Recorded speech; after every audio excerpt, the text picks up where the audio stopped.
Easier. Yep, just started recording.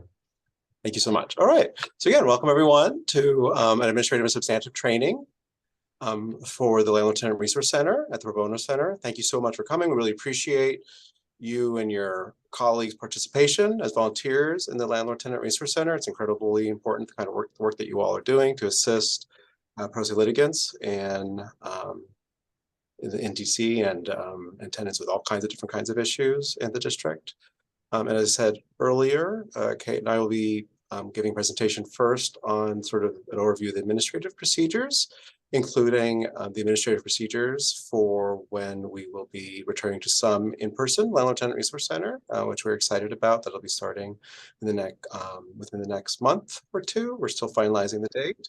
And then also a training to give an overview and introduction to Landlord Tenant Practice, which doesn't cover all the different areas that volunteers provide assistance to tenants or landlords, but is one of the primary areas in which we're assisting residents of the district. And so, Kate, do you want to introduce yourself a little more and begin maybe with the admin training? Does that sound good? Sure. Good morning, everyone. My name is Kate Rayom. I am the pro bono support staff attorney here. You'll see me in LTRC twice a week, and I recognize some of your names here too, so it's good to see some of you. So like Paul said, we're going to get started with the admin training just to walk everyone through procedures as we potentially go back to in person as well. So if everyone can see my screen, looks like it's up, Paul. Good, awesome. All right, so let's get into this. There we go. So we'll start off with just some basics about the Landlord Tenant Resource Center. So Landlord Tenant Resource Center, or LTRC, is a resource line. It's like a hotline. It stems from the Landlord Tenant Legal Assistance Network, LTLAN, you might have heard of. It's kind of a branch of LTLAN. So LTLAN gives legal advice, brief service. You can possibly get connected with an attorney for representation. And LTRC is for legal information only. So we're not able to advise. We will be doing some brief service, but only in person. And LTRC is a little bit more limited because we take a lot more callers. And it is staffed by our lovely volunteer attorneys, which are some of you, and pro bono center staff. So you'll have a supervisor from the pro bono center every day that you would volunteer. Just to give you guys a little bit of background about who is calling into LTRC. So DC right now has over 700,000 residents, and 16.6 of our residents, 16.6%, live below the poverty line. That is above the national average for the poverty line. So we do get a lot of callers who are dealing with some pretty difficult housing situations. Age in DC, we are a vast majority of 18 to 65, so adults of pretty much any age, but majority in that range. And we have a fairly even split in terms of race demographics. You can take a look at that. I pulled most of these numbers from the Census Quick Facts, so if you want to double check any of those, you certainly can. And just a little bit more information about, tenants who call into LTRC. So right now, average rent is about $3,275 for a two-bed apartment. And average income for a family of four is $142,300. So if you do a little bit of math, that's already over 30% of your income every month going to rent. And that's for a family of four making at least a decent amount. So if you think about it, a lot of our callers are making less money and paying even more in rent for the apartments that they're living in. So just to put into perspective sort of the landscape of renting in DC right now and what our callers are dealing with. And LTRC eligibility, this is part of why I do that little thought experiment. So we are able to take tenants of any income, and we can talk to them about a wide variety of topics. So There's a whole bunch listed here.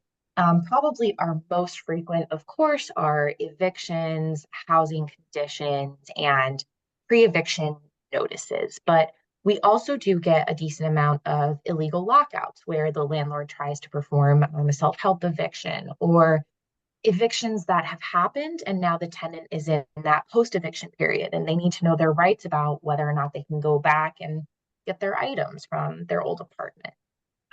We also get a lot about rent increases now and ERAP, which is the Emergency Rental Assistance Program. We do take a very small and select group of landlord callers. So we are able to take small landlords who have less than 4 units and no property management company. And they either have to have an active case or a case closed within the past year. So very, very limited in terms of landlords, but for tenants, pretty broad. All right, Paul, you want to take over for volunteering? And just let me know when to change the slide. Great, Kate, thank you. Yeah, so now we're going to turn to talking about volunteering for the LTRC. And as you can see, the eligibility for volunteering are that is for attorneys who are members of the DC Bar, members of another United States bar, or awaiting bar results with a dean certification from their law school. And in terms of remote volunteering, what you will need will be a Solidify account. If you don't have a Solidify account yet, on the first day that you volunteer, you'll receive an email from the LTRC supervisor, the person who is the PBC staff person that is supervising the LTRC that day on the day of your shift, typically around 9 a.m. with instructions on setting up a Solidify account if you don't have one from a prior shift. And so you'll be getting first just like a general email with instructions for the day, and then there'll be a specific email that sets up your account if you don't already have one. And then you'll also need to have a phone, so they'll be able to speak with the callers. It could be your own phone, it could be an office phone, also it could be an app like Google Voice. And the shifts are from 9 a.m. to 2 p.m. If you will not be available during any portion of your shift, please let us know in advance. So we can certainly accommodate, but it's really helpful to know beforehand. And you can expect to have about 2 to 3 callers total per your shift, although it does vary a great deal depending on just what are the needs of that particular time period. Every day is different in terms of demand from callers. And in terms of Litify, all caller signs will go through Litify, and we'll be showing you a screenshot of that in a moment. We'll receive through Litify, the case management system that we use, the caller's information, a brief description of the reason for calling, and what legal information to provide from the LTRC supervisor. So the LTRC supervisor will be giving you, although this training overall will be valuable for giving you a framework for this, but we'll be giving you like information to hand on to the caller to help them with their legal problem. If you have questions, you let your caller know, you'll call them back and then check in with your LTRC supervisor.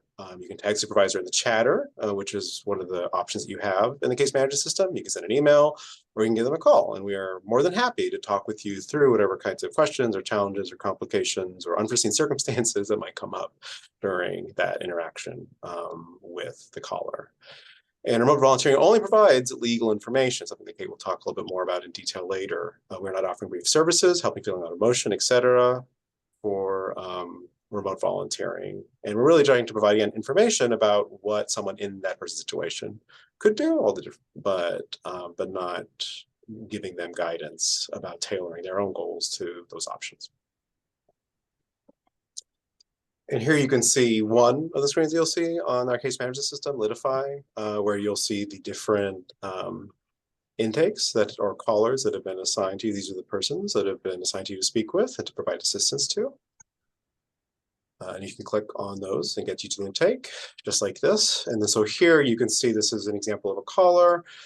You can see the information that's being provided here in terms of you have the person's name, a case number, which you and the supervisor can look at, and they'll have useful information to give context about what the problem and what useful legal information might be for the caller. There'll be intake notes, and you can see a little bit of this at the bottom in terms of these are the instructions that I was referring to earlier, which will guide you in providing legal information to the caller. And on the side, you can also see options for putting it, marking whether or not contact was successful or not, making notes to update status, sending emails.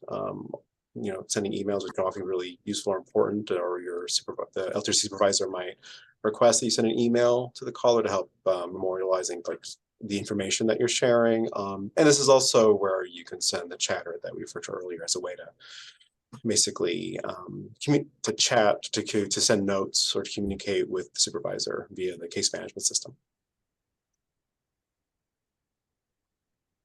Some FAQs from remote volunteering is that the LTRC cannot provide representation. Occasionally we can accept tenants who meet certain requirements for referrals, the Advocacy and Justice Clinic, so that's something that you and the LTRC supervisor can talk about, but the Landlord Tenant Resource Center is here to provide legal information, not representation. And the supervisor will determine if a caller should or should not be referred. If a caller does not speak English, or if their primary language that they speak is not English, if they're more comfortable in another language, then you should reach out to the LTRC supervisor for instructions for language line, and we can definitely accommodate them. If the caller needs more help than just a phone call, you can speak to the LTRC supervisor, who may be able to assist the caller with reserving an in-person time slot. And as I said earlier, we're preparing to start having in-person Landlord Tenant Resource Center at the courthouse. And so for those persons that can be better assisted through that, through the in-person Landlord Tenant Resource Center, we can set up appointments for them to go there. And also for calling to follow-up emails, as I was saying earlier, you can draft an email to the LTRC supervisor for approval before sending through Litify. And as for volunteering in person, as I said earlier, LTRC is returning to limited in-person services, walk-ins for legal information, scheduled brief service appointments, and in-person services will, for now, only be offered on Tuesdays from 9 a.m. to 2 p.m.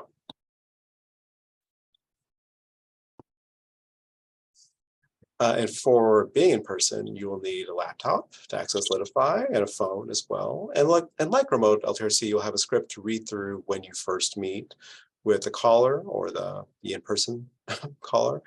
And you'll be checking in with the LTRC supervisor twice, once before meeting with the caller and once more after the initial conversation with the caller. But the first interaction to make sure that you and the supervisor are on the same page about the legal information to provide to the person who's seeking assistance. And then after you've spoken to the person, to also check in again with the LTRC supervisor to make sure, given the potential changes or added complexity of what that person has shared with you, that you can get on the same page again about what legal information to provide to make sure that we provide the best legal information and support to the person seeking assistance.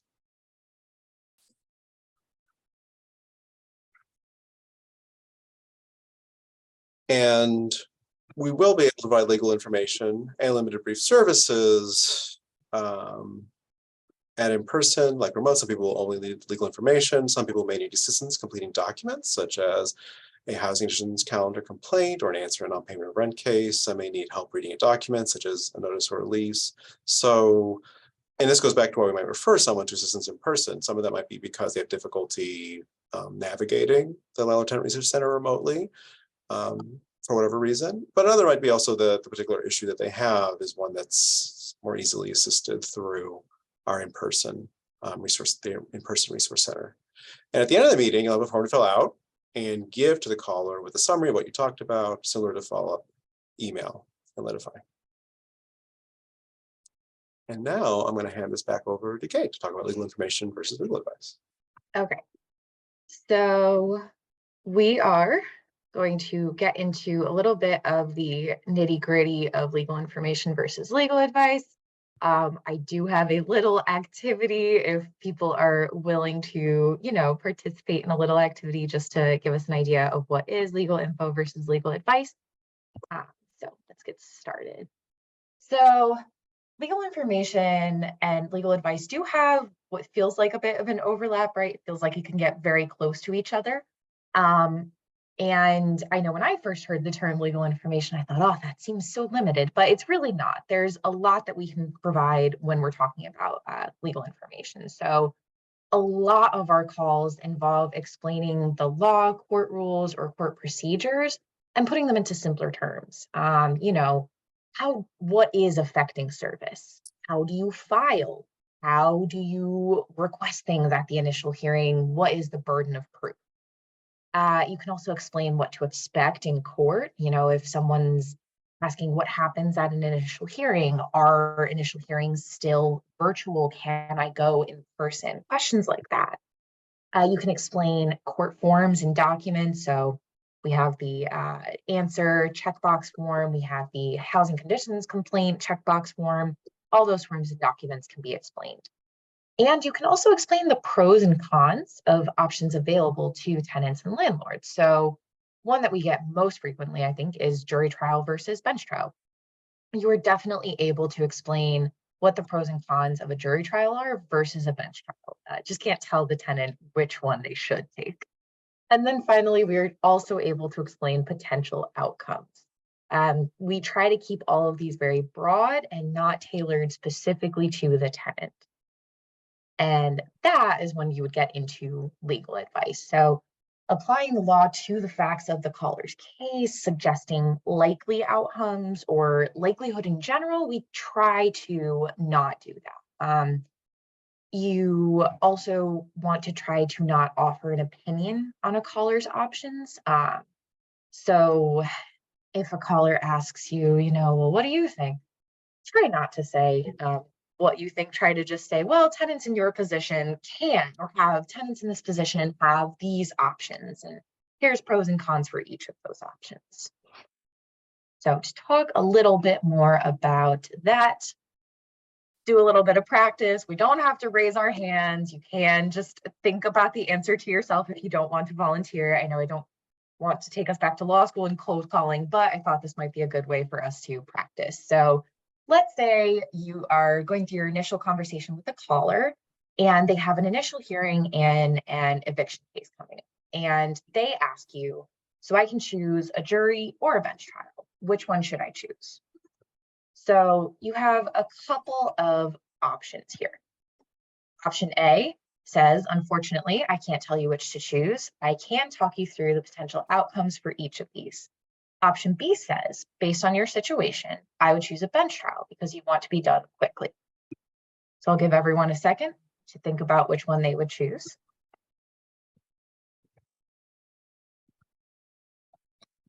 All right. If you chose A, you are correct.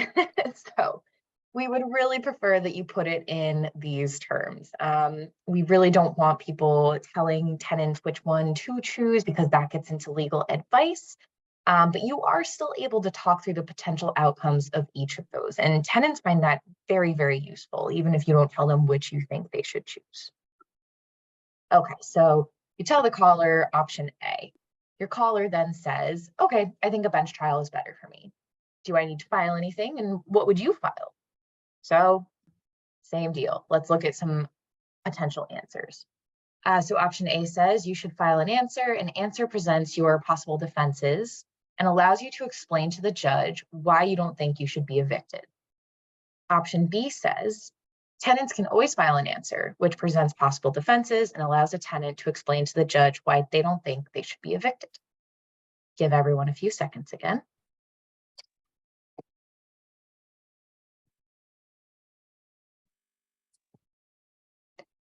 Okay, so option B is best here. It's not that option A is necessarily incorrect, but word choices like you should, we try to stay away from because you should implies that you're telling someone an opinion, giving them advice. Whereas if you keep it to tenants can, that usually is not veering into advice and you're in a very safe space of just legal information. All right, so you explain that to the caller. They then say, can I get a copy of an answer? I don't have email and technology is really difficult for me. So options here. Yes, we have in-person services available at the courthouse that can help you with the answer. Then you alert your supervisor. Or yes, you can find hard copies of answers available at the Landlord Tenant Branch Clerk's office located in Court Building B. Give everyone a second.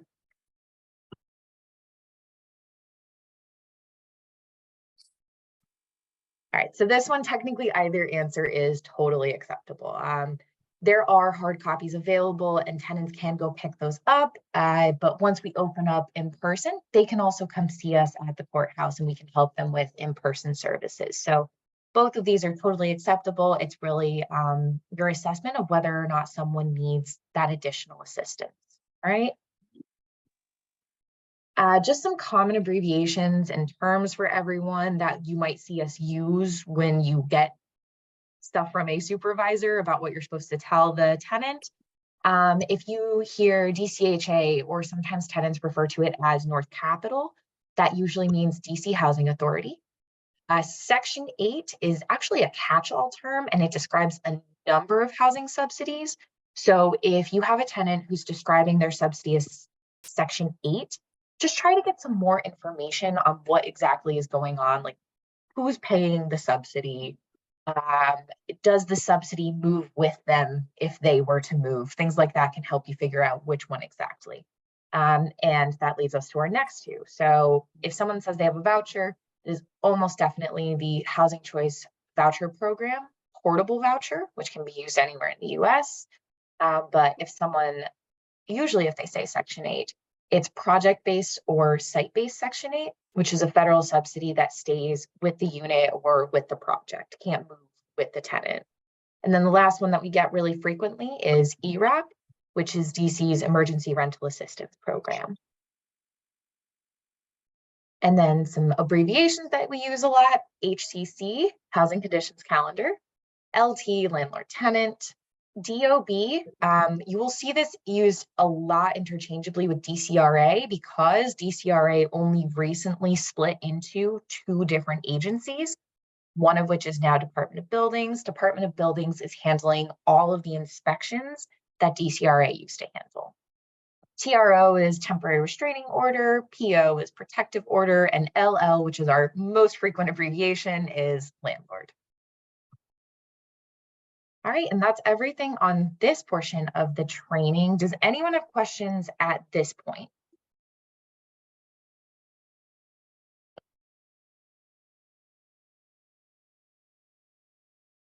No? Okay, great. So I will stop that share. And then I think, Paul, we wanted to give everyone a little break and then come back for our substantive training. Yeah, so I think if people can maybe be back by, I understand you might not go anywhere, but until at noon, we'll start with the substantive training. Great. All right, so we'll be back at noon.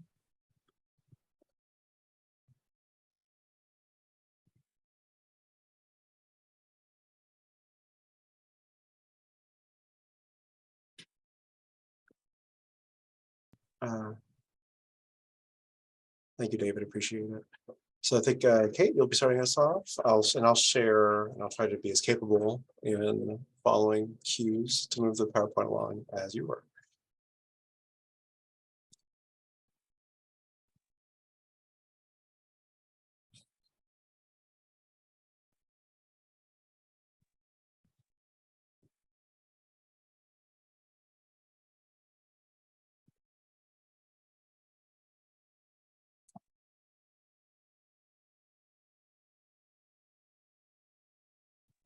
All right, there we go. Thank you, Paul. I'm just gonna move my screens around a little bit here. A little easier to see. Okay, there we go. All right, so this is our introduction to landlord and tenant practice to give you a little bit of an overview of the substantive law that you're going to see most frequently when you're volunteering in LTRC.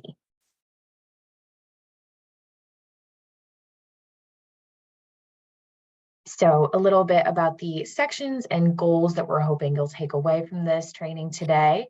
Understanding the basic concepts and authorities that apply to evictions, understand where people who call into LTRC may have to appear in Superior, understanding basic practice and procedure in LT court, parties' options in an eviction case, and their options after a judgment is entered against them.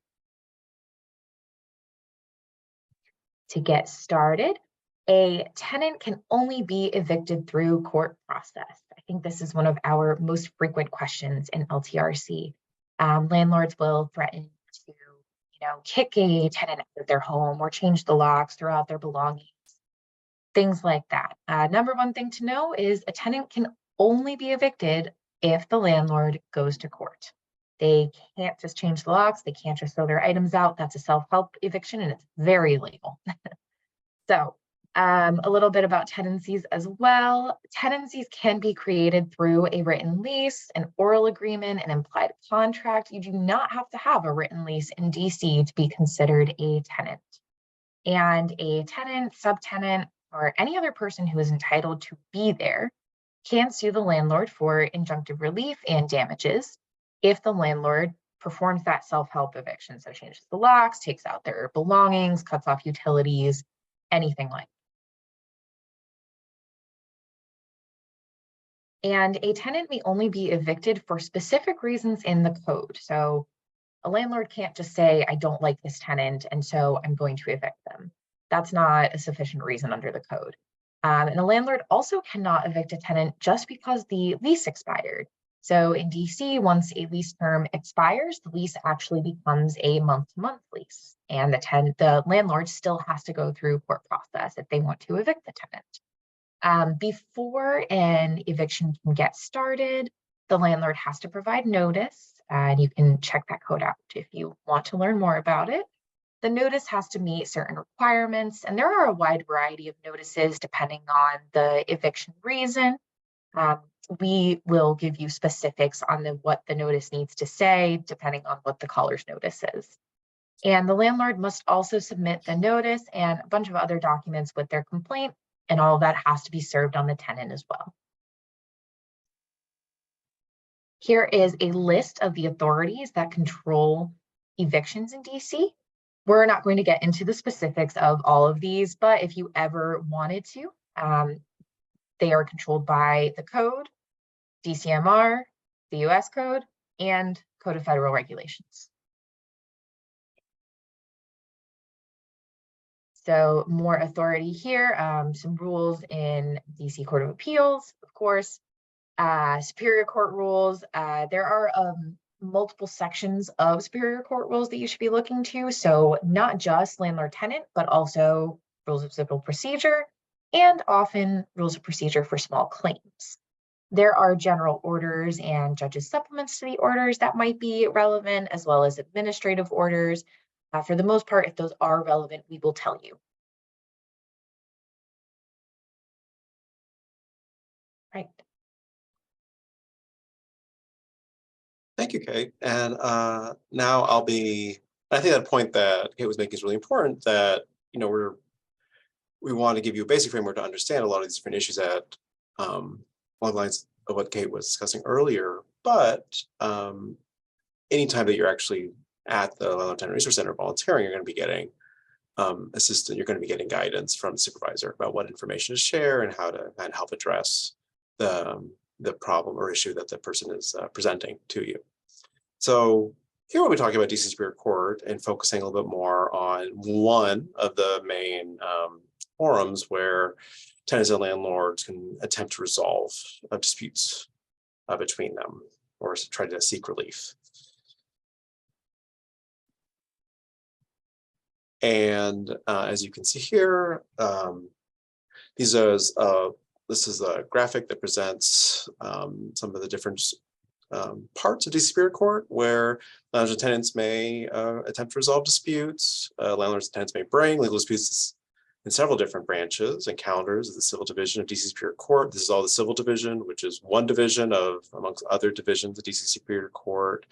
And the Court of Appeals of the District of Columbia takes appeals from all these courts. And as you can see here, you have the Civil Division, which then has different branches. Landlord Tenant Branch, which is where, as we'll learn a little bit more about, eviction cases are brought. And Landlord Tenant Branch is really sort of exclusively the eviction branch. And then Civil Actions Branch, which is the Court of General Civil Jurisdiction that has different judge calendars, as well as the Housing Conditions Calendar, which we'll talk about just very briefly. And the Small Claims and Conciliation Branch, which we'll also talk about very briefly. Housing Conditions Calendar and Small Claims and Conciliation Branch aren't the focus for this training, but it is something that will come up in LTRC, and we want to give you some idea that this forum is another place where disputes might be addressed. Of course, your supervisor can also assist you when you're handling a problem related to those forums. So beginning with the landlord and tenant branch, as I said earlier, this is where plaintiffs may seek possession of real property from tenants, foreclosed homeowners, and other persons alleged to not have right to possession. So again, this is the branch of the court for persons that are seeking to evict someone else, to take someone else out of their home, or if it's a business, we won't be helping commercial tenants or commercial landlords, but this is the branch for removing someone from possession of real property. The court enters, or the court may enter judgment for possession that allows the eviction to proceed if a plaintiff prevails. So going back to what Kate was saying, this is there's no self-help eviction in the district. There's no legal self-help eviction in the district. And so this is the landlord tenant branch is where a plaintiff needs to go if they want to use court process to legally remove someone from a home, and they do that by getting a judgment for possession. And that a tenant who's been sued for non-payment of rent may counterclaim against their landlord for a money judgment and injunctive relief. So while this is landlord tenant branch's eviction court, in non-payment rent cases, tenants can sue their landlord back to try to seek relief in terms of getting, often getting repairs done. And it's possible that the tenant can seek, can file an application or motion for temporary restraining order or preliminary injunction seeking to have repairs done, or potentially other injunctive relief related to the property. A tenant who's also been locked out of a property before a judgment of possession was entered could also potentially seek injunctive relief in the landlord tenant branch. So there are some remedies that a tenant can seek, both besides avoiding eviction. They can also get money judgments if they counterclaim. And as you can see here, the court may enter a money judgment in an unpayment rent case if the tenant was personally served or filed a counterclaim for a money judgment. The housing issues calendar of the civil actions branch is a calendar of the civil actions branch which handles tenant lawsuits against landlords related to their failure to correct housing code violations. A tenant may file a complaint here with the housing conditions calendar seeking to have their landlord address housing code violations. The court may award injunctive relief or sanctions. So similarly with if a tenant counterclaims on our tenant branch here in the housing conditions calendar of the civil actions branch, a tenant can seek injunctive relief, and they can do so both through the process of the court or through filing a motion or an application to seek a temporary restraining order or a preliminary injunction, with a big difference, of course, that in the housing conditions calendar, the tenant hasn't already been sued for non-payment of rent and then bringing a counterclaim. In the housing conditions calendar, they're the plaintiff, they're bringing the case. But an important point about the housing conditions calendar is that the calendar does not award monetary damages to tenants. So while they can seek injunctive relief, they can't seek damages. They can, sometimes the court might sanction a landlord if they fail to correct violations, which can lead to money, but they can't actually award damages, economic damages to the tenant. And the small claims conciliation branch is where a tenant or landlord may seek monetary damages equal to or less than $1,000. The court does not award injunctive relief, and this is a place that both landlords or tenants can go if they claim that the other side owes them under $10,000 for some a violation of one of their rights that leads to a cause of action.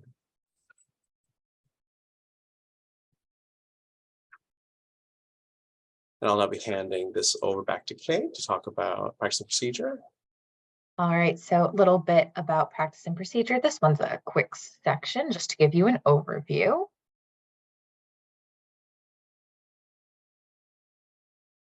So practice right now, it is being handled in a hybrid manner. So cases are going on both remotely and in person. For the most part, initial hearings are handled remote, but I believe mediations, trials, evidentiary hearings, etc., are being held in person. There are links available for anyone to participate in the remote courtrooms. If you ever wanted to just go observe what's going on in those courtrooms, you can just by visiting that link. My recommendation, anytime you go in to observe, you can put on WebEx that your name is observer. That way the courtroom clerk does not call on you and ask you to check in for a case. Court forms and some pro se pleadings, you will probably see these very frequently when you're in LTRC and we have you give a form to a caller. Those are all available on the court's website. The court's new portal to search for cases is also online. They have both portals up online right now. Just make sure you're choosing the one that says Odyssey. It's from Tyler Technologies. And then we also, through Pro Bono Center, have two really great resources, lawhelp.org and probono.net. Probono.net, you do have to register to become a member because we have sample pleadings, sample motions that we use for volunteers who do direct representation cases, but we can usually approve members within 48 hours.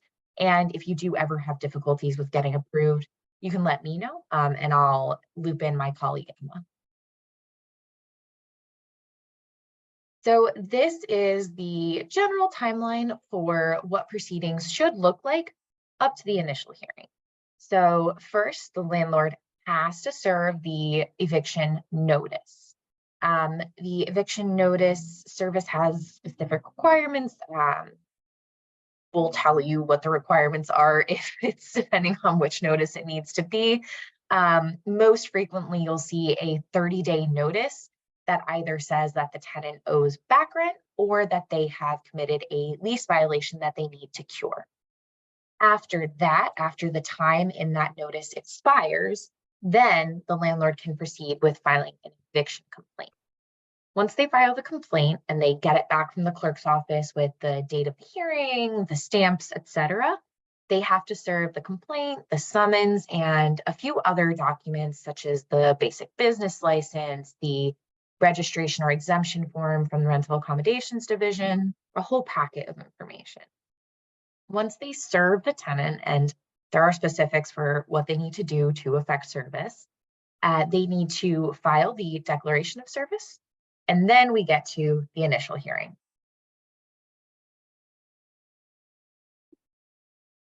After that, there are quite a few ways that the case can go. It really depends on what happens at the initial hearing and which branch the tenant decides to go with. And it is entirely the tenant's decision whether they want to do a jury, whether they want to file an answer, whether they want to do a bench trial, or whether they want to continue to try to get a settlement. So these are a few of the options. So you can do a trial set without a jury demand, which means that you will go to a bench trial. This one is definitely the shortest option. It's one that we tell tenants, if you want this, or if you want this to be over with pretty quickly, well, that's one pro, is this one will be over pretty quickly. However, if you would like a little bit more time, maybe the tenant knows that they can get the money that they need to pay off the back rent, they just need a little bit more time, then pros might be one of these other two options. So the further initial hearing, that's when you ask for a continuance, all rights reserved, and then the tenant can still ask for a jury trial at that next hearing, or they can go through with a bench trial, just gives them a little bit more time. And then finally, here's the jury trial track. So you do get discovery with a jury trial track, you get mediation, you have a pretrial conference, and then you go to trial. So there are a lot more check-ins, a lot more touches with the landlord and the landlord's attorney, I think, in that instance. And it does take quite a bit longer when you're doing a jury trial. All right, back over to you, Paul. Thank you, Kate. So now we're going to talk a little bit, we're going to continue to talk about eviction cases and kind of go more into more the kind of the practical experience of a landlord or tenant litigating an eviction case, and kind of information that'd be helpful to communicate to a landlord or tenant in that situation. So in terms of starting an eviction case, and this kind of goes back to what Kate was talking about, but a landlord must have a current license for rental housing and a valid registration or claim of exemption filed with the Rental Accommodations Division of the Department of Housing and Community Development. And so So they basically need to have a license to function as a business, as a landlord. And they also need to independently have filed this valid registration or claim of exemption with the Rental Accommodations Division, which oversees rent stabilization. And so, and these need to be, and as we'll see, these are not only they need to have these, but they also need to actually file proof of these when they file their complaint down the road, if they're seeking to evict a tenant. A landlord must serve the required notice on the tenant in the required manner. This is something that we already talked about a little bit. And then a person that a plaintiff alleges is not a tenant may not be entitled to notice. And so here we're really focusing on landlords and tenants and the disputes that they might have. But as we talked about earlier, the landlord tenant branch is the branch for anyone to evict anyone else that they think they have a right to evict them. So it is possible that a person who the landlord alleges is not a tenant and they're seeking to evict them, they might not be entitled to a notice. But if someone is a tenant, then they need to receive a notice.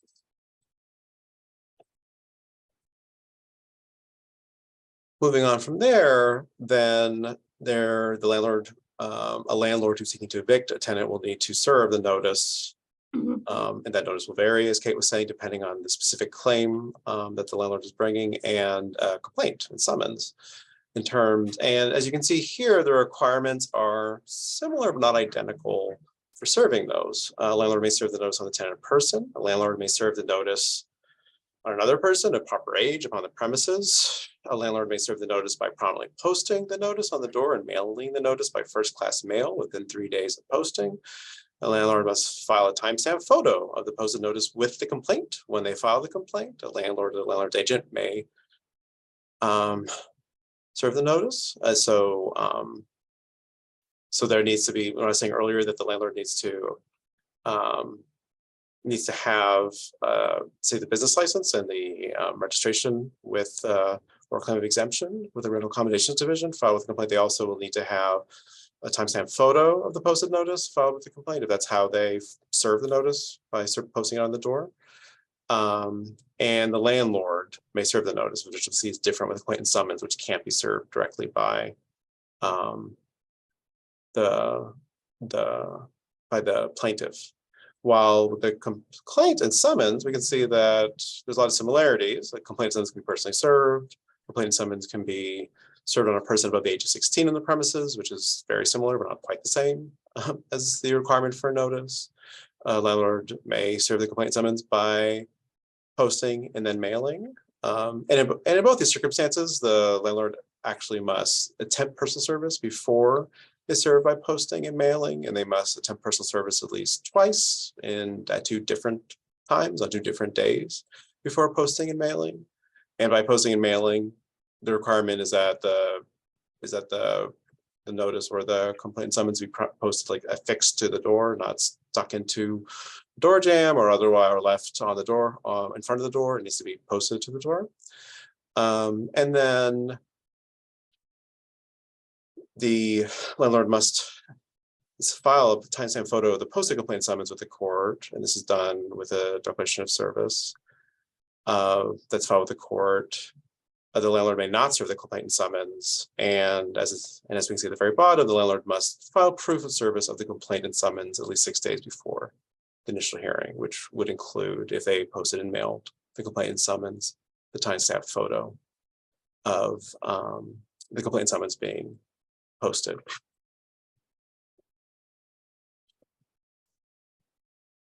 Going back to that chronology that we saw of the case, then after a landlord gives notice to the tenant and files the complaint and summons and files a declaration of service of the complaint and summons, then there'll be the initial hearing or the further initial hearing.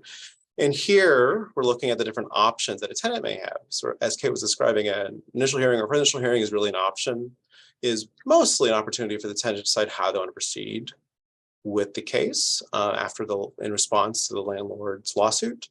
So as Kate indicated, one option is to request a continuance to a further initial hearing. So if it's an initial hearing or a further initial hearing, the tenant can always request a continuance. At the first hearing, it is very likely that the court will grant that continuance if the tenant is saying that they're seeking to find an attorney to represent them in the case in the district.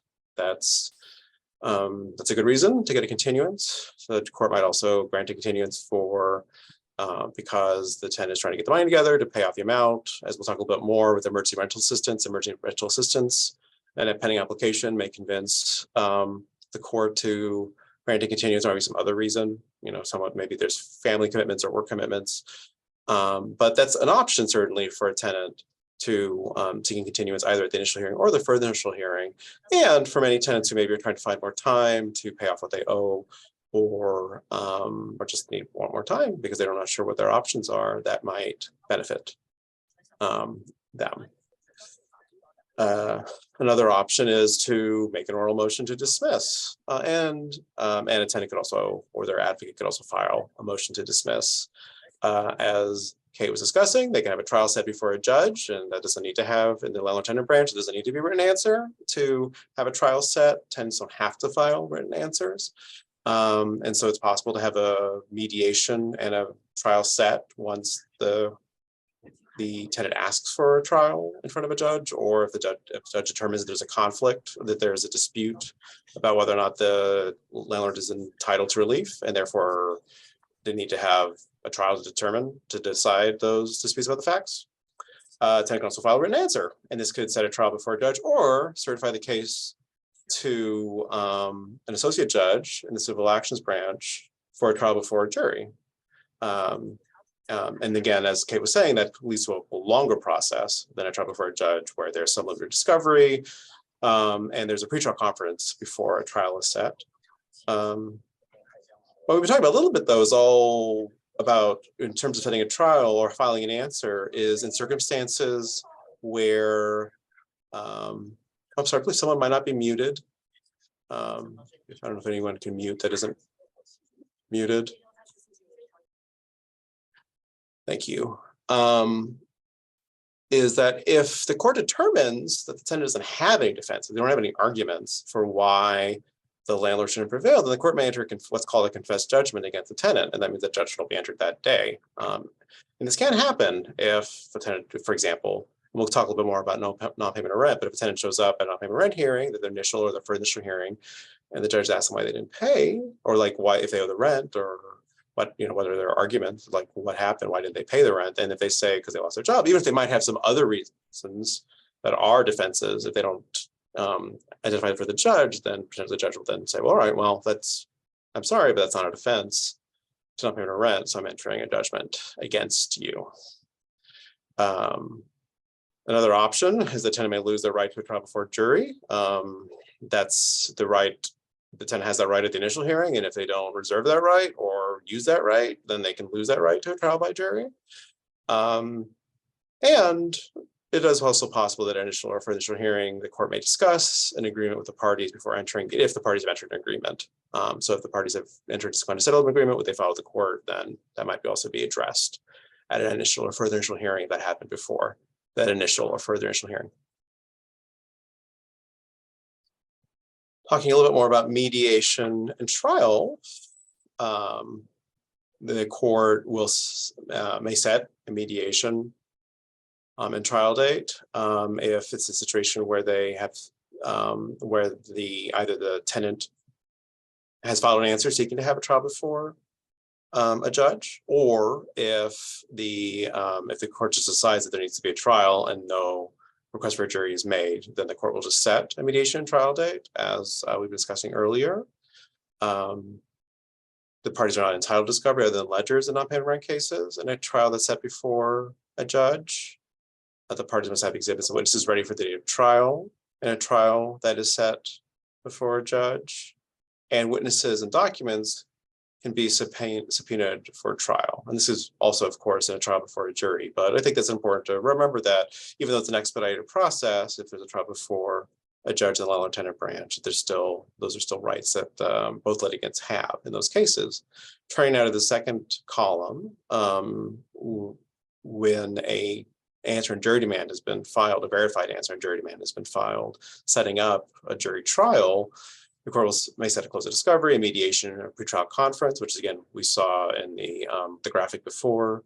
An associate judge will take over most matters in the case, not all of them. The rules governing this divide different issues between the judge assigned the case and the landlord tenant branch. And the parties may exchange limited discovery requests. And as we mentioned earlier, trial will take place after the pretrial conference, which also, because it's a pretrial conference, trial will generally occur after the parties are actually prepared to have trial and have lined together all the kind of documentation and proposed jury instructions and everything else that they might need for a jury trial.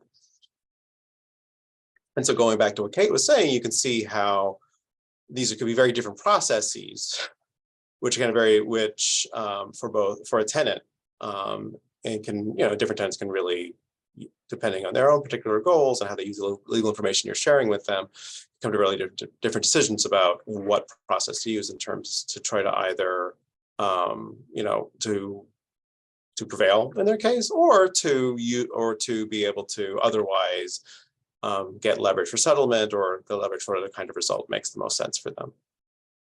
And Paul, we had a quick question from the chat. I'll just read out here. Is the pretrial conference usually on the same day, immediately before the trial? Oh, so the pretrial conference, that's great. Thank you, Kate, for flagging that. So the pretrial conference is always going to be set before the trial. There won't be a trial set. So when and if a tenant files an answer with a verified jury demand and the case is certified to an associate judge in the civil actions branch, that's when basically a scheduling conference under Rule 16 of the civil rules will take place. And that's when the close of discovery, a mediation, and a pretrial conference will be set. No trial will be set at that time. A trial and mediation are only set if a bench trial is set in the landlord tenant branch. And so the trial will only be set a jury trial will only be set at a pretrial conference. And at that pretrial conference, if all the parties, and particularly the judge, thinks that everyone's ready to proceed to a trial, then that's when the pretrial will be set. But it's also possible that a pretrial conference, depending on the circumstances, there may be another pretrial conference set, or a status, or a mediation will be set. There's a lot of different options of what might happen. And the time between a pretrial conference and a trial varies, and even more so now because just the way the court's handling things in this hybrid remote and in-person environment after the pandemic is still changing fairly often. But it'll be a period of months and maybe even like a year or so before a trial would be set after a pretrial conference. And usually that pretrial conference will be months. Like right now, the court is actually setting all kinds of things months ahead in time. The calendar's not moving incredibly quickly right now compared to how it used to before the pandemic. But a pretrial conference will be set months also after whenever that answer is filed, with a mediation and discovery set beforehand. So thank you for that question.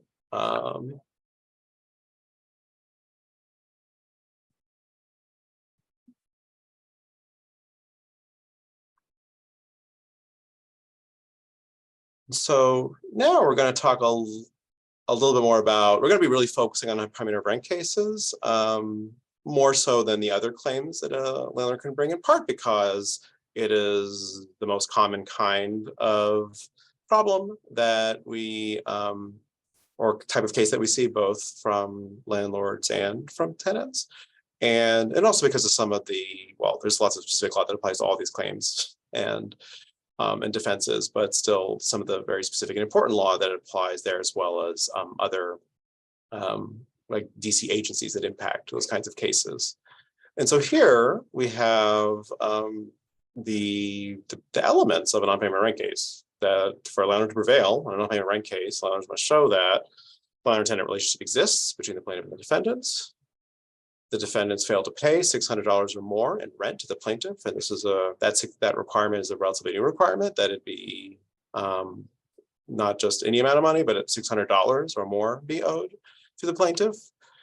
And then the plaintiff gave the required notice of past due rent to the defendants at least 30 days before the complaint was filed in the required way. And this is also a somewhat new aspect of the law. Some of you might remember that for a long time in the district, tenants could waive notice often in their leases. They might not have known they were doing this, but they could have waived notice in their leases, and the landlord didn't have to give them a notice before filing a complaint for non-payment of rent. But now landlords have to give a notice to tenants for failing to pay their rent before filing a lawsuit. And there's some pretty specific requirements, as for all the notices, as Kate was saying, for what those notices need to contain for them to proceed. And this last point, which I think is a really essential one in District of Columbia, and is another way in that our law is different than many other jurisdictions, is that a tenant may halt an eviction before a case is resolved by paying the rent the landlord alleges is owed. And as we'll see, this isn't just, this could be at any time in the case before an actual eviction takes place, before the locks are changed legally under the supervision of the U.S. Marshals after a writ's been entered. And we'll talk more about that later, about that process near the end. But at any point, if the tenant pays what the landlord alleges they owe, before there's been a resolution of what is owed through, say, trial or some other means or a settlement agreement, or what they owe after, say, trial or a settlement agreement has decided what they owe, then the eviction stops. And the landlord cannot proceed to evict that tenant.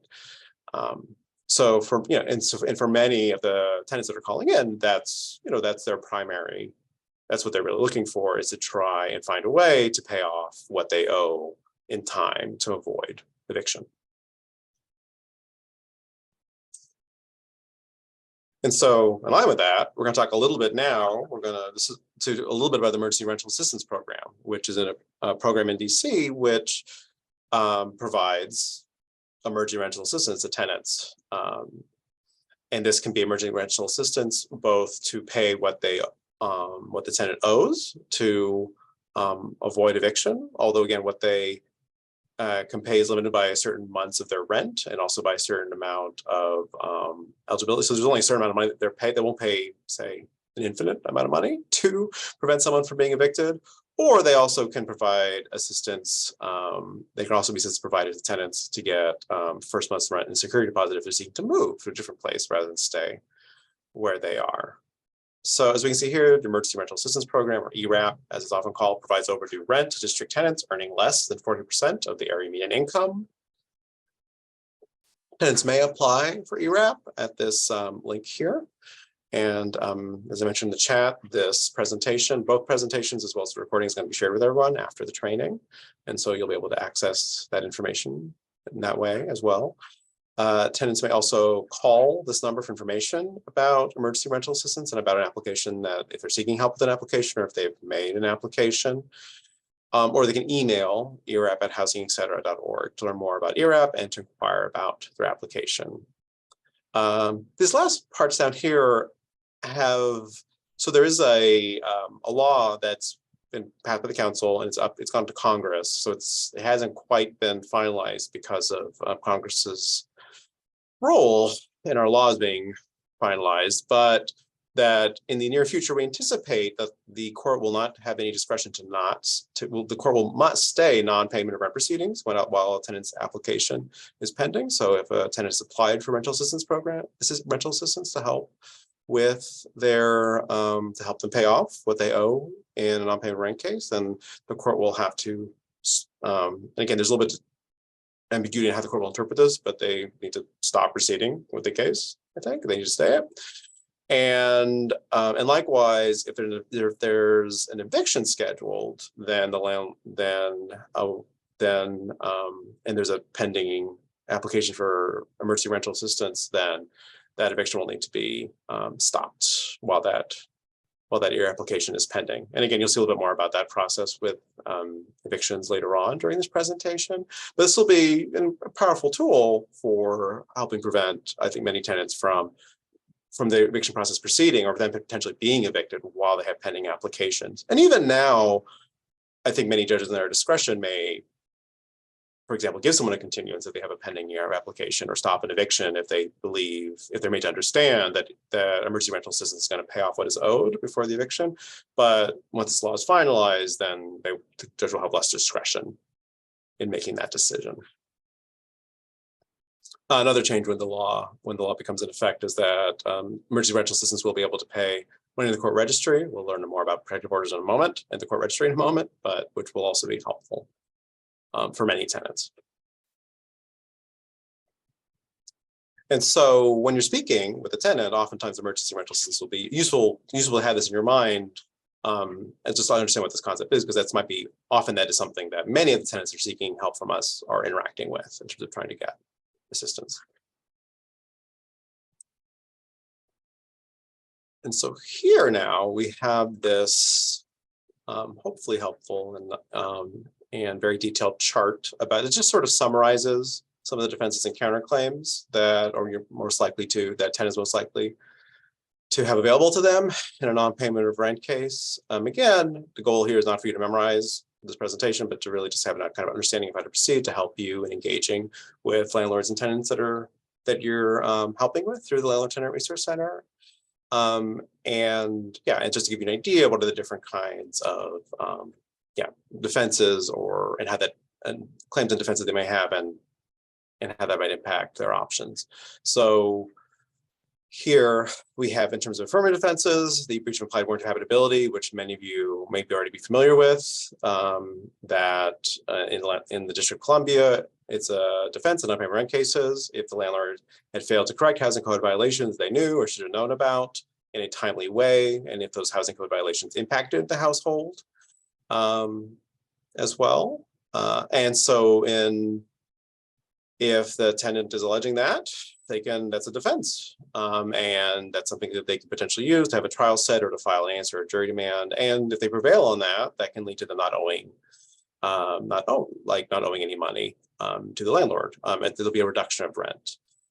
Void lease is a similar affirmative defense, where instead of the landlord failing to correct housing code violations in a timely way that they knew or should have known about, the landlord failed to correct unsafe or unsanitary conditions that they knew or should have known about.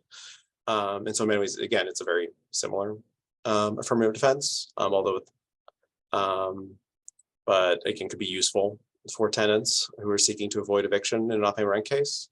We also have retaliation for a defense for where in retaliation as a defense, a tenant is alleging that the landlord is bringing that lawsuit against them in retaliation for asserting one of their rights. So, for example, if the tenant complained about the housing code violations in their home, because tenants have a right to have housing code violations addressed, or if they complained about some other right under federal or local or district law, the statute's written pretty broadly, then they could, and then afterwards the landlord took this adverse action here, filing an eviction case, then they can challenge the eviction case through the retaliation defense. And there's other affirmative defenses that a tenant could be able to bring, but those are some of the most common kind of defenses in the district that a tenant may have in a non-payment rent case. Moving on to substantive defenses, these are basically defenses where the tenant can, or basically the tenant is saying that the landlord can't prove beyond a preponderance the elements of their claim, right? So that the plaintiff is not the tenant's landlord. If the tenant doesn't owe the rent, and that could be for a variety of reasons, maybe the tenant maintains that they pay the rent. Maybe the tenant maintains that the rent they're being charged is illegal because it violates rent stabilization in DC, or it violates the subsidized program that they participate in. The landlord didn't serve an advocate notice. These are all the landlord, their claim requires them to prove all these things. So if the tenant can counter these things, that's another way for them to fail. That's another defense. And then last, procedural defenses, which here we're really focusing on that the notice of past due rent was improperly served, the complaint was improperly served, or that required documents. I've been mentioning some of the documents that landlords need to file with their complaint when they file, that those were not included with the complaint, and could include other kinds of defects in how basically a landlord proceeds with their case. And going back to what we're talking about tenants' options, these could either be, all these can be contained in an answer as defenses, and some of these, but not all of them, could also be the subject of a motion to dismiss for, say, for insufficient service of process, or for failure to state a claim, for example. And down here, we see some of what we were also referring to earlier in terms of equitable defenses and counterclaims, which are options really in non-payment rent cases. Recoupment is an option for a tenant to assert that they are entitled to not only to recover for rent payments made before they stopped paying, they started to fail to pay the rent. So if the landlord brought a complaint alleging that the tenant owes, say, a certain rent for a certain period of time, let's say 6 months, and the tenant is saying, well, I've actually had problems in my home under the implied warranty of habitability and void lease for a year, then they can say that actually the amount I owe should be reduced for that entire amount. So it's basically a way for the tenant to expand the time period at question in terms of reducing the amount owed under the implied warranty of habitability or void lease, and potentially other arguments that might be for reducing the amount owed as well. It's basically the tenant overpaid in the past, so now they can benefit from that by reducing how much they owe to the landlord. A likewise set-off is a kind of a similar idea as an equitable defense, in that the tenant is saying that they spent money to correct housing code violation that the landlord should have addressed, and so they should also reduce what they owe by that amount. In terms of counterclaims, the tenants may counterclaim for money judgment for breach of the implied warranty, for the breach of the implied warranty of habitability and void lease for up to 3 years back, and that 3 years is because that's the statute of limitations on the counterclaim, and so they can, going back to our prior example, if the tenant has been sued for 6 months of unpaid rent, they can theoretically go back 3 years and say, well, yeah, potentially maybe I didn't pay you for those 6 months, but you need to pay me back for I need not only reduce the amount of rent I owe for the 6 months, but also you should pay me back for all of my damages for your failure to repair conditions before that time, going back 3 years. And in those cases, as indicated here, a tenant can get a money judgment. They can get an actual money judgment against the landlord where the landlord owes them money, and the tenant can collect on that money as well. The downside of that is that, as I think we referenced earlier, this is a way in which a landlord could potentially get, if a tenant counterclaims for a money judgment against the landlord, then the landlord could get a money judgment against them as well, which for some tenants that they won't want to face the risk of having a money judgment against them. And then last of all, in terms of counterclaims, the tenant also has an option to counterclaim for injunctive relief, which we referred to earlier when we were talking about the option of the landlord tenant branch of a tenant counterclaiming for injunctive relief. This is a way that the tenant is complaining about the conditions or about some other issue with the property, that they can seek to have a permanent injunction entered at trial, a preliminary injunction entered by motion, and a temporary restraining order entered by motion or application to seek relief.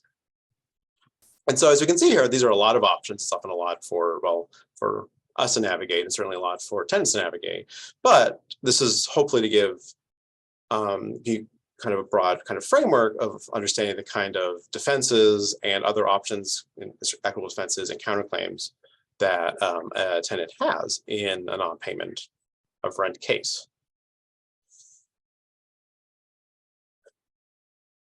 And with another concept, which again, we're not expecting you to have fully memorized after the presentation, but what we want to give you an understanding of is protective orders, which in non-payment of rent cases is when a landlord is entitled, is something that landlords are entitled to ask for in the course of the case. In some circumstances, protective orders can also be requested in other kinds of cases, but they most often are requested in non-payment rent cases, and landlords are most often entitled to them in non-payment of rent cases. And what a protective order is an order that the tenant pay their rent into the court registry while the case proceeds. So the court registry, it's almost like for many people, including for many tenants, I think it's easier to understand it as an analogy to escrow or some other similar concept, where money is being paid into the court and paid into the court, and then while the case proceeds, and then when the case is resolved, whether that's through trial or through a settlement agreement or some other way, then the amount of money that's in the court registry is divided between the parties depending on how it's resolved. So for example, if there was a trial and the judge or the jury decides that the tenant doesn't owe any money, then all the money in the court registry will go back to the tenant. If there's a trial and the judge or jury decides that the tenant owes all the money or enough money, or at least as much money as there is in the court registry, then all the money would go in the court registry would go to the landlord. And if there's a split, then it would be split. And likewise with the settlement agreement, the parties can agree to all kinds of things. They can agree to that the amount of money in the court registry go to one party or the other party or both, depending whatever the agreement states. And so this is prospective. It isn't a requirement that the tenant pay all the money they allegedly owe. It starts from the initial hearing. and is generally based on the amount of rent that the landlord alleges is the rent, but it can be reduced. And so once a protective order is set, not only does it have that ramification that it creates a pot of money potentially that can be divided between the parties, but it also can create problems for the tenant. If the tenant fails to pay the protective order, if they fail to make that payment into the court registry on a month or multiple months, then the landlord can file a motion for sanctions, which this isn't a sua sponte, the landlord has to file a motion, there'll then be a hearing. But if at that hearing, the judge could punish the tenant for failing to pay the protective order by striking a jury demand if they have a jury demand, striking their defenses, taking other actions that can really adversely impact the tenant and their goals in that case. And as I was beginning to talk about earlier, it is possible for a tenant also to lower the protective order amount. And there's a why, and we're not going to go into detail on all the different arguments why, but a tenant can challenge the protective order and say the protective order should not be my entire rent. Say, let's say the landlord says the rent is 1,000, they can say that it should be, the protective order should be less than 1,000 because of a variety of reasons. And if they want to do that, then they can ask for what's called a Bell hearing. So often how this works in practice is that at an initial hearing or a further initial hearing, the landlord will ask for a protective order to be entered. And then the judge will ask the tenant what they want to do. And that can be very confusing for many tenants. But if they maintain that they don't want to pay that amount, or they want to challenge that amount, or if they ask for, they use the magic word here, a Bell hearing, then a Bell hearing will be set. And then at that hearing, the parties can present arguments and evidence to whether at whatever level the protective order should be. And the tenant can make arguments to reduce whatever that protective order should be. And similarly, going forward in the case, it's possible for either party to move to modify the protective order or to, to take different actions related to the protective order. But this, for many tenants, this is an impediment to them being able to litigate their case and go to trial if they have difficulty in being able to pay this amount into the court registry while the case is pending.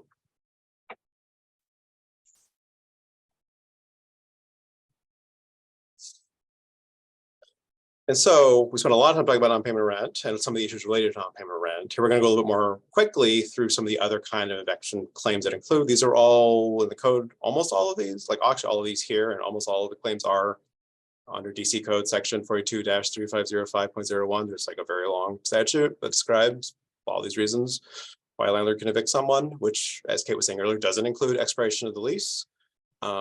Tenants cannot be evicted in DC because their lease expired. But some of the other eviction claims that can be brought include that the tenant failed to correct a violation of an obligation of their tenancy, which might mean a lease obligation or a violation of the DC law.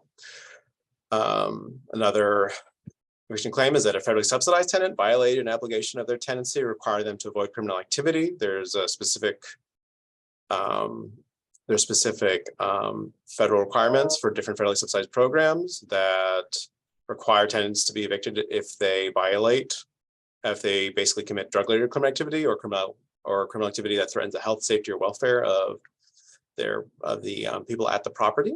And unlike in general, as you can see above, like tenants actually have an opportunity to correct violations of obligations of tenancy in general, and they actually have 30 days to do so. So the landlord actually has to prove to prevail in one of those cases that the tenant not only violated an obligation of the tenancy, but did it again 30 days after the notice was given.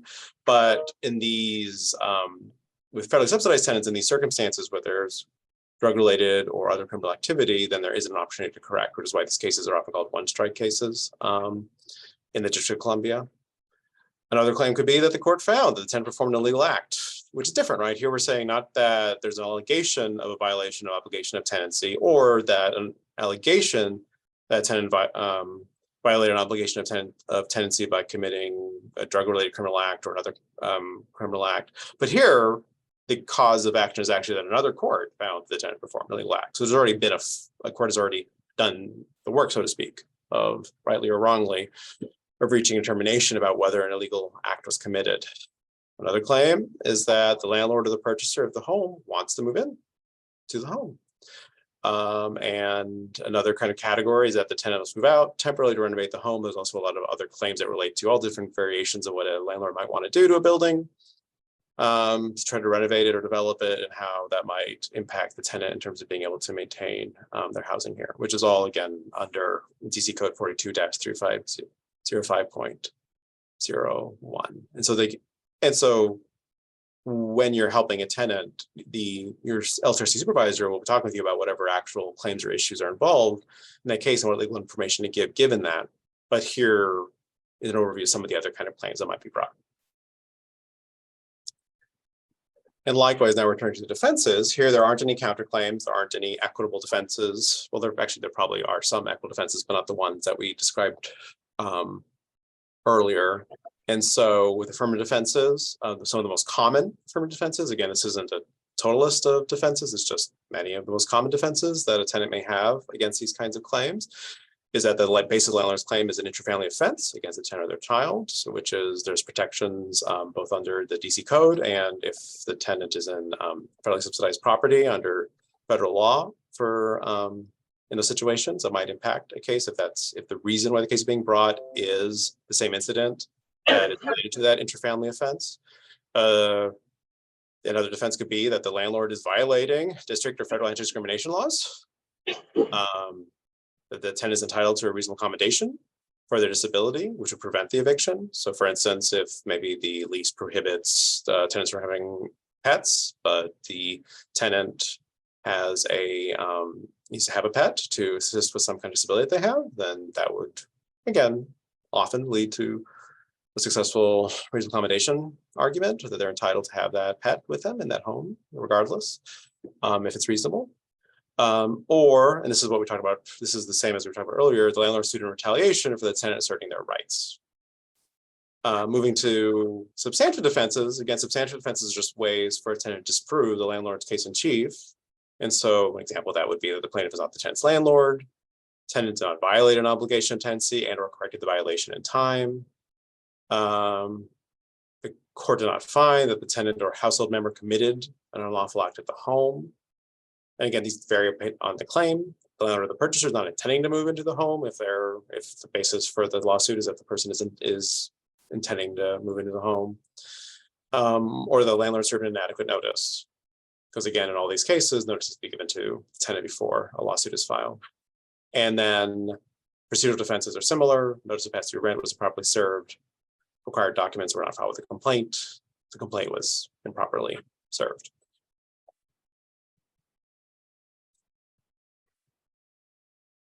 And then, as we've been referencing, a way that many tenants and landlords can resolve these cases, and as volunteers, you might interact with people that either are considering settlement agreements or maybe they've entered a settlement agreement and they're seeking legal information related to what that means now for them.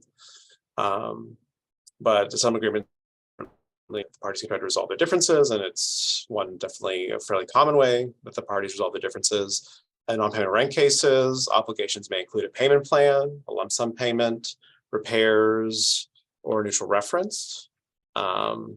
And when I'm saying, it might include a lump sum payment, that could be to either party, right? It's possible that the landlord might, depending on the circumstances of the case, may give money to the tenant or forgive money or give them some money from the court registry.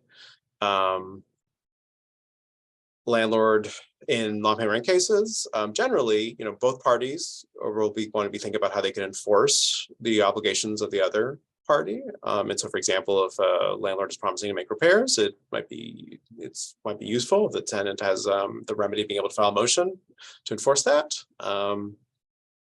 So if the landlord doesn't make those repairs, but a landlord will generally be able to enforce a tenant's obligations through a motion for judgment or application to terminate stay on a consent judgment. So often, if the tenant say has promised to make payments or pay a lump sum, then or to move out, for instance, then the landlord will be able to get a judgment to evict them if they fail to comply with those obligations. And the difference here between a motion or an application to terminate a stay have to do with two different remedies for getting a judgment. If the remedy is a motion for a judgment, that means that the landlord would have to file a motion, and there'll be a while before that hearing. Right now, probably weeks, if not months, before that hearing. And then at that hearing, if the court determines that there's been a violation of the agreement and that violation does lead to this remedy, then a judgment will be entered. If on the other hand, the remedy is a consent judgment, where basically the parties agree that a judgment is being entered already against the tenant, and just it's stayed as long as the tenant maintains their obligations, then it's a faster process. The landlord can just file an application, and it's a faster process to get that stay terminated or lifted. And if a judgment is redeemable, and we'll talk a little bit about judgments more in the next slide, but if a judgment is redeemable, which means that the tenant can pay what they owe to avoid eviction, then even if the tenant breaches a settlement agreement, then they can pay what they owe and avoid eviction. Although, no, it's possible for a tenant, even in a non-payment rent case, as we'll see in non-payment rent cases, that if at trial, a landlord would be entitled to a redeemable judgment. But if in a settlement agreement, the tenant agrees to a non-redeemable judgment, and if that gets through the court, then the tenant won't have an opportunity to redeem if they fail to comply with their obligations. In other cases, such as, for example, cases where the landlord is alleging violation of the obligations of the tenancy, obligations may include the tenant avoiding specific conduct. Often the conduct they allegedly did, that was the basis for the lawsuit, or some narrower version of that. The landlord changing their conduct and policy. So, for example, the landlord might change how they handle complaints, or how they might provide a reasonable accommodation of some kind to the tenant, repairs, or a neutral reference. Especially in a neutral reference, especially if the tenant is maybe moving out as part of that agreement. A landlord may enforce tenant's obligations through motion for judgment or application to terminate stay on a consent judgment. In that way, it's very similar. Although here, almost always, the remedy, if the judgment would be a non-redeemable judgment, because there isn't any amount of money at issue that could be paid to bring the tenant whole in terms of amount of rent owed.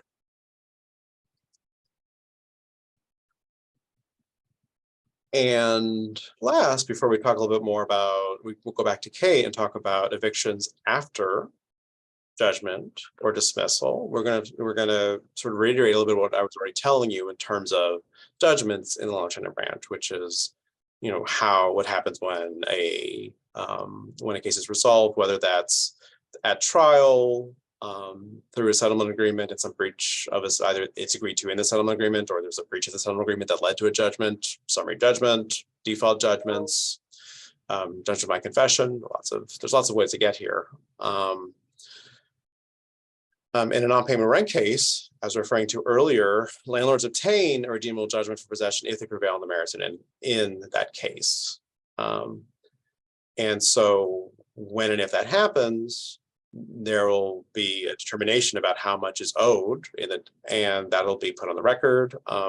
There's a notice form that the landlord often has to submit in order to show how much is owing to redeem the judgment. It's also at a hearing, it'll be stated on the record, whatever the amount of money is needed to redeem the judgment.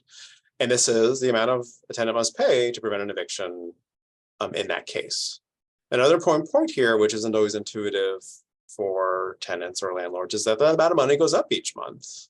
Each month that passes, that's another month of rent. And so if a judgment is entered any given month, that following month, the amount of money that a tenant would need to pay to avoid eviction will go up by a month's rent. There's potential arguments to lower that, but that is generally what is going to be happening in a case to avoid eviction after a judgment's been entered, if that's a redeemable judgment.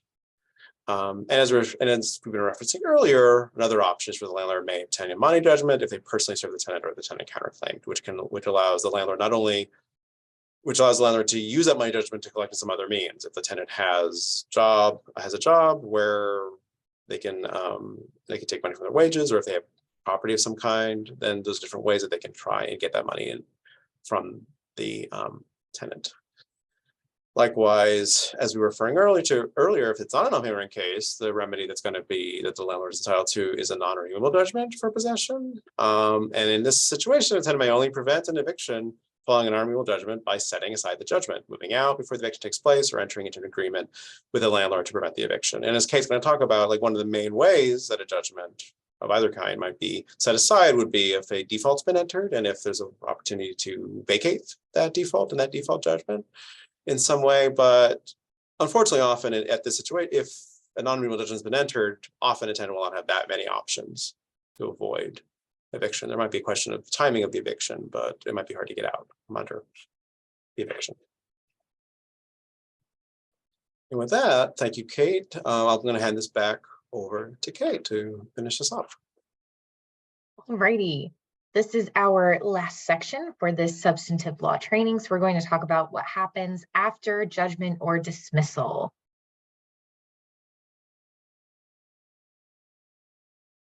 All right, so first up, after judgment, if the landlord is awarded judgment possession, the next step for them is to get a writ of restitution. So the writ is what actually allows the eviction to occur. It's what allows the landlord to go to the marshal service, schedule the eviction, and then actually remove the tenant from the home. Landlords have to give at least 21 days notice to tenants before the eviction date. They have to provide that notice many different ways. This is probably the most robust notice because this is the most robust action that they're taking. So by phone, electronic communication, text or email, for example, first-class mail, and posting at the home. Tenants are able to quash writs and stop the evictions, especially where the landlord fails to comply with the notice requirements. And we'll talk next on the next couple slides about defaults and applications to stay, but that's just a preview. And also, tenants do have rights, even if the writ goes through, they can't stop it. They do still have rights for up to 7 days post-eviction. The landlord has to give the tenant access to their home. I believe it has to be for at least 8 consecutive hours. They have to be in communication with the tenant. So tenants still have rights, even if the eviction is going through. All right, and so how do we stop an eviction from happening? So tenants can file something called an application to stay the writ of restitution. You'll often see it abbreviated as apt to stay because there's a lot of words in that name, and so we often abbreviate it as apt to stay. So the court can quash the writ and stop the eviction if for a wide variety of reasons. Defaults, I think we see most frequently in LTRC, and we'll talk about defaults on the next slide. And Paul previewed a little bit about that pending legislation with ERAP, but a pending ERAP application is a reason for the court to quash the writ. And that's, I think, the most frequent one that we see as well. And if the writ is quashed, the great news is the landlord has to start all over again. So tenant gets a little bit more time.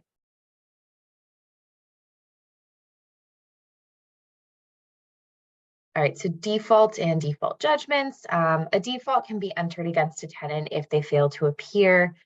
If they fail to appear, 9 times out of 10, the landlord will request the default. So there are a couple of ways that a default can come about. They cannot appear at the initial, they could not appear at a status, they could not appear at any point throughout the case.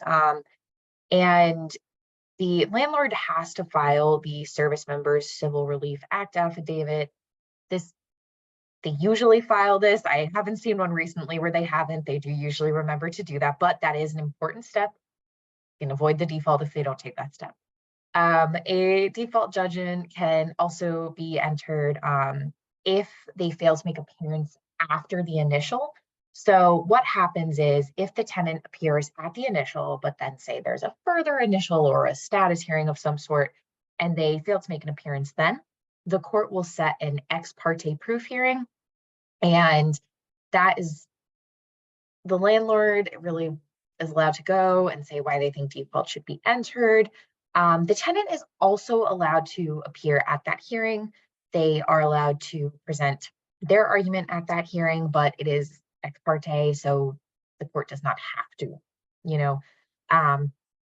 just a caveat on that one. But it is a little bit more of a backstop than if a tenant missed an initial hearing, for example. So if they missed the initial hearing, the ex parte proof hearing does not have to happen.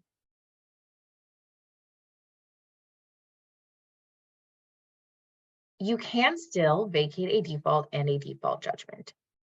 There are a number of ways that you could. So if the tenant, for example, didn't mean to miss the hearing, they had a reason for it, they were sick, they were in the hospital, something like that. If they have defenses, they didn't delay in filing the motion, they bring the motion in good faith, and any prejudice to the landlord is outweighed by those other factors. The landlord may also vacate a dismissal for failure to prosecute. So goes both ways here. They also have to submit a motion, and they have to file this motion within 14 days of the dismissal, and they have to show good cause. So a little bit of a shorter list of what they need to show, but good cause generally for why it should be dismissed.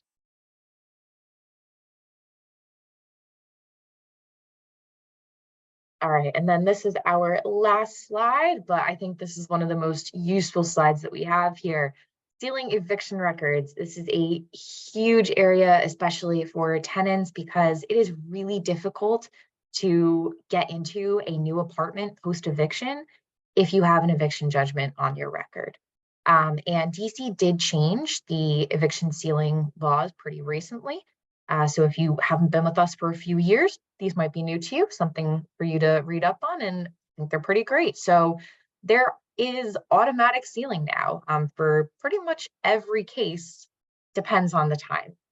Automatic sealing happens 30 days after resolution if the landlord doesn't get a judgment, or even if they do get a judgment, 3 years after resolution. If the tenant thinks they have a good reason for it to be sealed before that 3 years, here are all the reasons. So if the landlord sued for less than $600, court has to seal that case because you cannot actually sue for less than $600 now. If it was a tenant who was evicted from a subsidized home, if the eviction suit was brought in retaliation, if the landlord failed to correct those housing code violations, failed to make those repairs, in cases involving domestic violence, sexual assault, such as that, if there was a settlement agreement that didn't give the landlord possession, and then any reason that the court finds that there's a reason to seal the record. That's kind of a catch-all, but it's a great catch-all because it can really help tenants and it can help them procure housing in the future. And eviction sealing is fantastic. We love it. We have volunteer cases for direct representation with these pretty frequently too, if you're ever interested in taking one.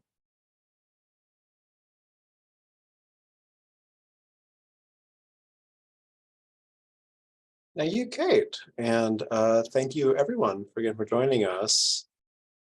I think we have we happily do have some time left to take any questions if people have some questions that they'd like to ask. Again, I want to reiterate that we'll be sharing both this, thank you, Melanie, for hosting this and training, and I think we'll be sharing the video with everyone after this, and we'll also be sharing the slides. But if anyone has questions they want to ask about any of the topics that we're talking about, please let us know. I don't know if you want to raise your electronic hand, if that makes sense, or just ask.